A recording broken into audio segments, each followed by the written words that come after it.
Good morning everyone. Indian stock market academy के YouTube channel में आपका स्वागत है। तो चलिए स्टॉक सेक्शन में हम लोगों ने आज जो स्टॉक सेलेक्ट किया है उसका नाम है oil India. Oil India oil marketing company है और इसका बेनिफिट तब होता है जब क्रूड ऑयल का प्राइस नीचे की साइड में होता है।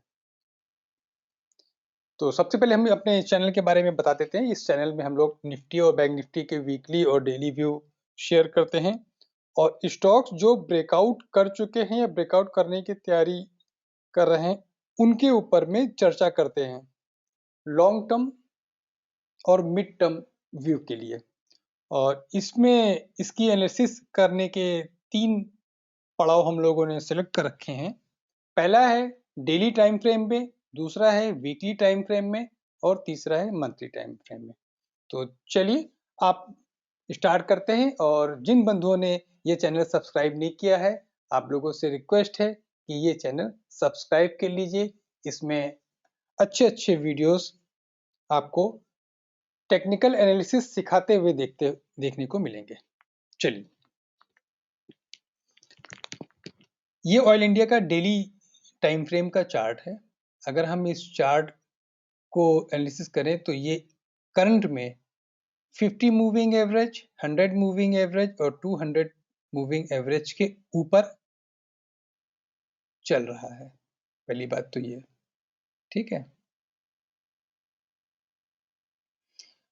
सबसे पहले ये आपको बता दें कि जो ग्रीन हॉरिजॉन्टल लाइन है ये सपोर्ट को इंडिकेट करती है और रेड हॉरिजॉन्टल लाइन जो है वो रेजिस्टेंस को इंडिकेट करती है।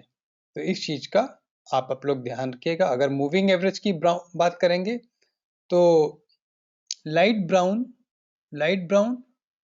लाइन जो है वो 50 moving average, dark brown line 200 moving average और पिंक लाइन 100 मूविंग एवरेज को इंडिकेट करती है, ठीक है।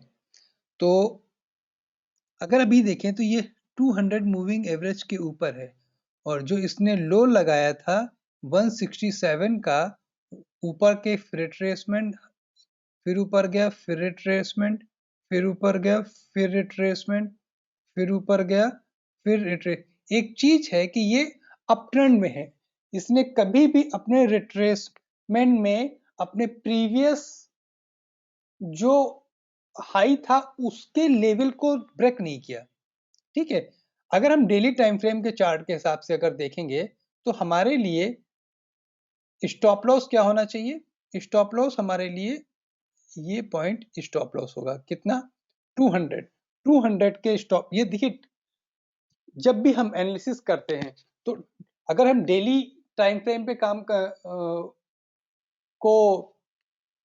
कर रहे हैं तो फिर क्या होता है कि मेरा व्यू मार्केट का 10 से 1 हफ्ते से 10 दिन तक का देखने का होता है। लेकिन अगर हम वही चार्ट को वीकली टाइम फ्रेम पे लेंगे तो ऑब्वियसली कि टारगेट और स्टॉप लॉस दोनों ही बड़े होंगे और वहां पे फिर व्यू जो है वो 2 से 3 हफ्ते से लेके 4 से 5 हफ्ते का हो जाता है।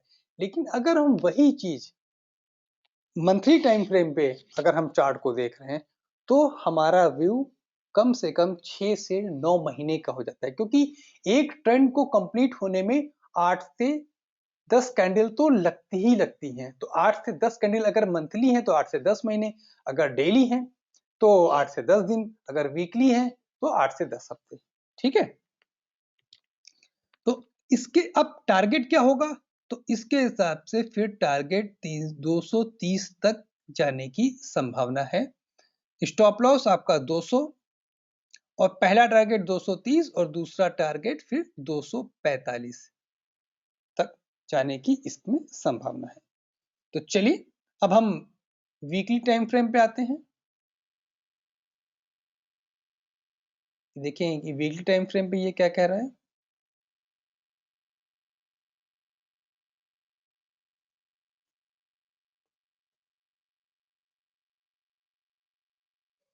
वीकली टाइम फ्रेम में इस वीक जब भी मार्केट काफी नीचे क्लोज हुई है उसके बावजूद भी ये प्लस में बना है।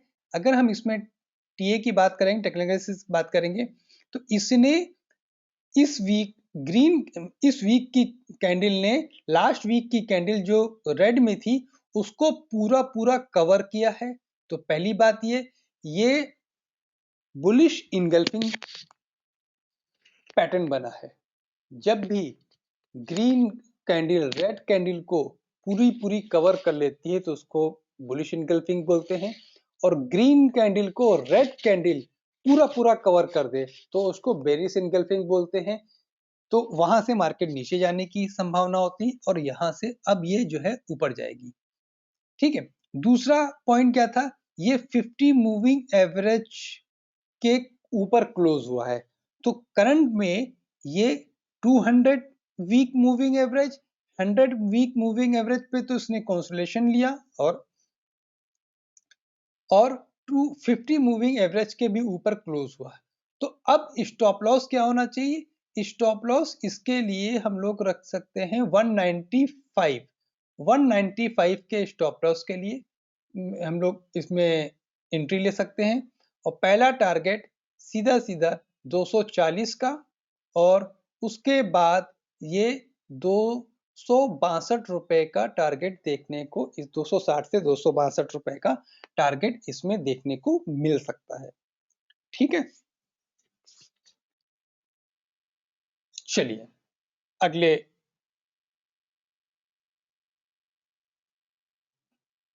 पड़ाव पे आते हैं, मंथली टाइम फ्रेम पे।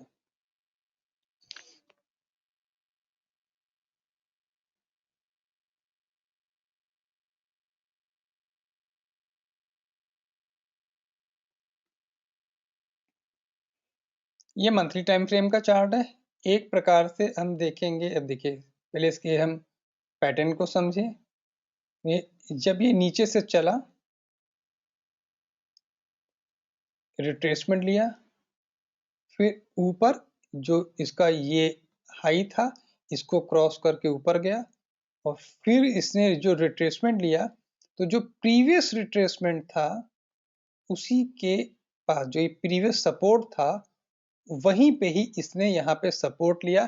तो यहाँ पे क्या हो गया, डबल बॉटम बना, एग्जैक्टली डबल बॉटम बना, और अब ये ऊपर की तरफ चल रहा है। तो एटलीस्ट ये जहां से ये पहला हाई बना था वहां तक जाने की कैपेसिटी ये रखता है। उसके बाद ऊपर कितना जाएगा ये एक अलग की बात है। ठीक है, तो और जहां पे इसने लो लिया इसके प्रीवियस में, ये भी जो स्टॉप लॉस ये 50 मूविंग एवरेज पे ही सपोर्ट लिया दोनों बार। तो इस पॉइंट से तो हम निकाले, पिक्चर थोड़ा सा क्लियर करते हैं हम लोग। हाँ, तो स्टॉप लॉस क्या होना चाहिए कि अब ये 100 मूविंग एवरेज को नहीं तोड़ेगा। तो अगर मंथली में रखेंगे, वैसे तो इस वीक के लो को ही रख सकते हैं वही 200। देखिए डेली में भी 200 रुपीस का इसका स्टॉप लॉस आ रहा था। अगर वीकली की बात करेंगे 195, और अगर हम मंथली की बात करें तो मेरे हिसाब से जो ये एरिया है ये इसका स्टॉप लॉस का काम करेगा।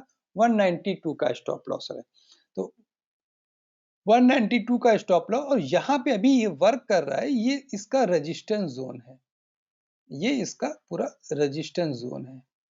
ये देखिए, क्योंकि ये पहले सपोर्ट रहा था, जो पहले सपोर्ट था वही बाद में रेजिस्टेंस बना।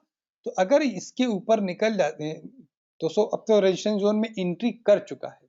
ठीक है, तो अब इसमें परफेक्ट टाइम है इसमें एंट्री लेने का।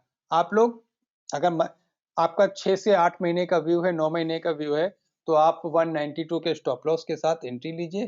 पहला टारगेट आपका पहला 250, फिर 265, और उसके बाद 300 रुपए का लेवल भी इसमें देखने को मिल सकता है। ये अपने तीनों मूविंग एवरेज के ऊपर चल रहा है। अप ट्रेंड का चार्ट है, डबल, देखिए अप ट्रेंड का चार्ट है, डबल बॉटम बना के ऊपर की तरफ अब ये बढ़ रहा है। और ये ऑयल इंडिया भी ऑयल मार्केटिंग कंपनी है। जब क्रूड ऑयल का रेट $120 के आसपास था, तब ये इसमें ये डिप आया था, और अब तो क्रूड ऑयल का रेट 70 रुपए के आसपास आ गया है।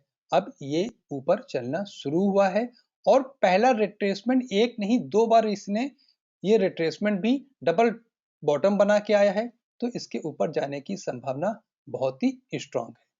तो चलिए इस वीडियो में यहीं तक रखते हैं। आप जिन बंधुओं ने ये चैनल सब्सक्राइब नहीं किया है, प्लीज उनसे रिक्वेस्ट है कि वो लोग चैनल सब्सक्राइब कर लीजिए।